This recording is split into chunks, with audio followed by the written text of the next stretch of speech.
Okay, we're back with another Moodle tip for the week. And this week I decided to make a video to show you a process that I use to make quizzes on Moodle, which is relatively painless.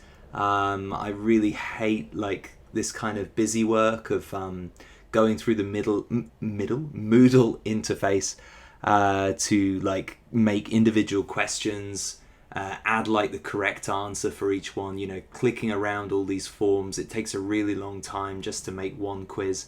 So after searching a bit and seeing some tutorials, I've sort of taken the best of those, plus my own idea of using Quizlet to make you this video that will hopefully save you a lot of time. The first point about this is, so I'm doing weekly quizzes for a TOEIC class. And I have word sets in Quizlet, and I have classes in Quizlet, or even if you don't have classes, you can just share the set with your students as a link from Quizlet. But basically, I get Quizlet to make the multiple choice quiz for me by clicking test.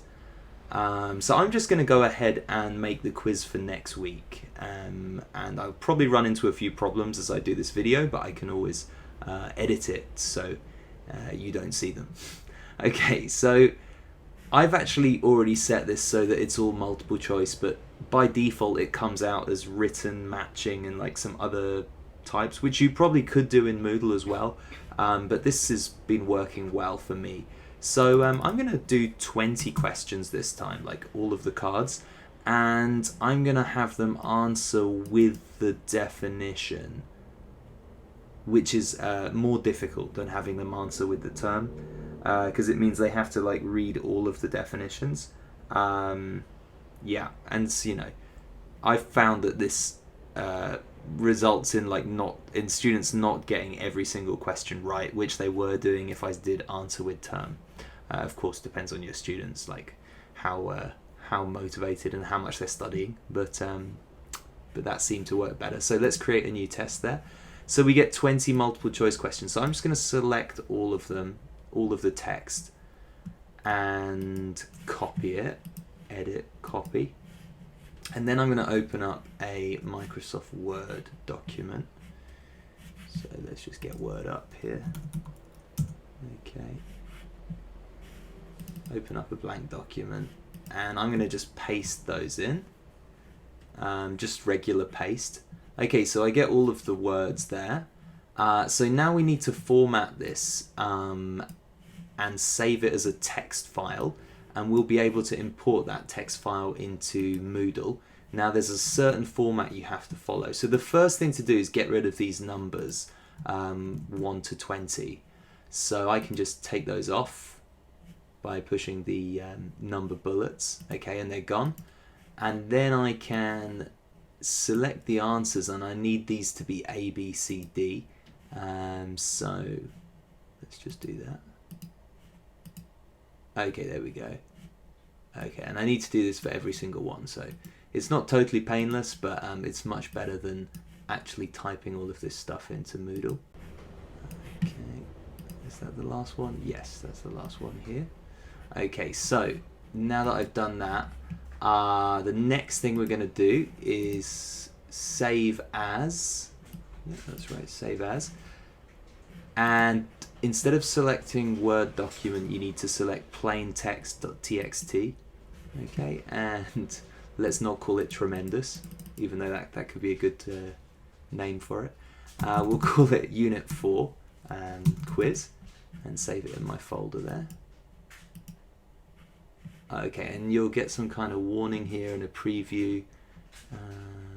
Looks okay, I think. Insert line breaks. No, actually. Actually, maybe. No, we don't want that. Okay, let's just try that. Now we're going to open it up in text edit on the Mac. Okay, so we've got it here. I think it's already as, yeah. Yeah, it's already as plain text. So the only thing left to do here, I think, is, I forgot to add the answer. So yeah, you've got to add the answer, and you can do it like this. Just write the word answer, and then you need to say the letter. So tremendous, is obviously, this is hard for me. Very good or a very large amount. Okay, that is all you need to do. So just make sure there's one line separating them if possible. Okay, try and, it's really important that it's formatted correctly just so there's no mistakes. Okay, good. Okay, so now let's do the bit where we import this into Moodle, and you'll see. Okay, so back to Chrome. So I've got my course here, and we're going to go. So this is a little bit hard to find, but you need to go.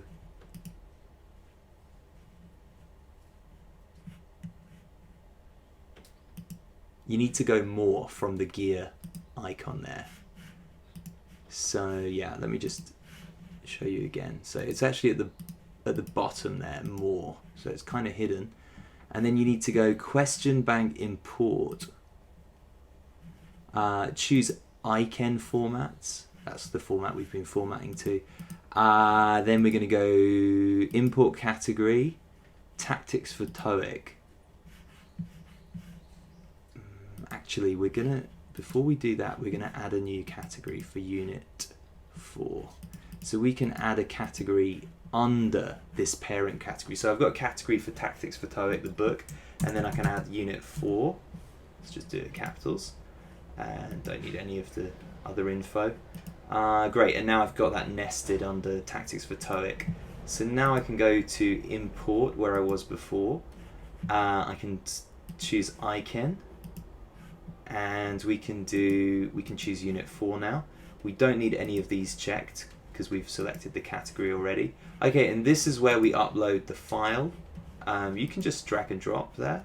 So let's grab that file from the desktop. Unit 4 quiz, and make sure it's the text file, not the Word file. Okay, import that.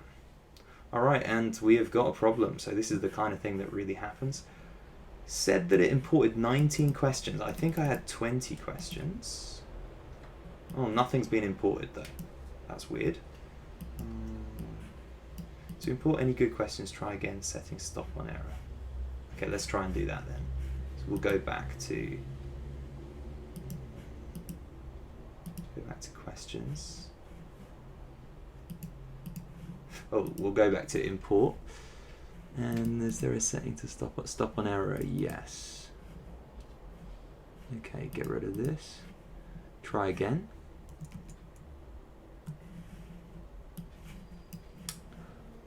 Import. Oh, we didn't select that. Okay, so still have a problem. Let's take a look at the document again. Wonder what it is. Let me just compare the format to what I did previously. So maybe those spaces, that might be what it is. So I think it's quite a strict format. So even if you have a space here, you will have a problem. So what we can do is select the first one, and these are the only periods appearing in this quiz. So if you go find and replace, you can actually replace all of these instances of this with just we can get rid of that space. So if we search for it, okay, and we can click, see if it gets them all. If we do that, they're all selected. I make sure replace is checked, and then we can just replace it with just a period. We don't want the space. So then we can go all. Yeah, and it's replaced every single instance like that. So I think that's what was the problem. We'll upload. So this is really, the skill of using computers is just problem solving like this, coding and using any kind of websites. We just have to keep trying and work out what's going wrong. This is all there is to it, really. Okay, let's try again. So check general, take those categories off. Okay, stop on error, yes. Okay, and there was still a mistake.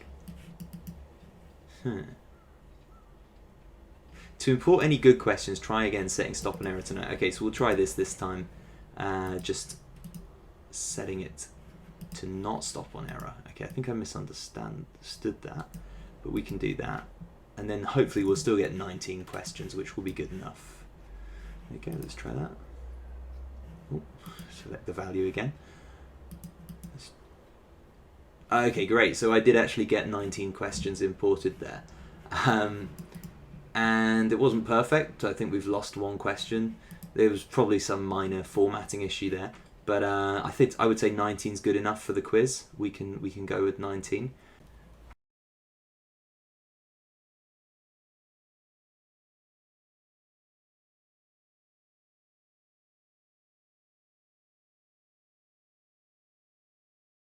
So let's call it a Unit 4 quiz. Okay, and for now we'll just save and display. Okay, it says no questions have been added yet, so you can then edit the quiz and you can choose add from question bank, and now you can filter by category Unit 4. Okay, select all of the questions and add selected questions to the quiz. Okay, and that is it. That is all you need to do in terms of setting up all the questions. It will, if you look at a question, it will have the correct answer marked. So to say sorry for an action is apologize. Yeah. So you didn't have to fill out all of that, which is, really takes a long time, just all the clicking. Okay. It still takes a bit of time, but I think this method is the way to do it. Thanks for watching the video. If you enjoyed it and if it helped you, then please think about subscribing to my channel. I really enjoyed making this video, and the more people who subscribe, the more effort I will put into making these videos.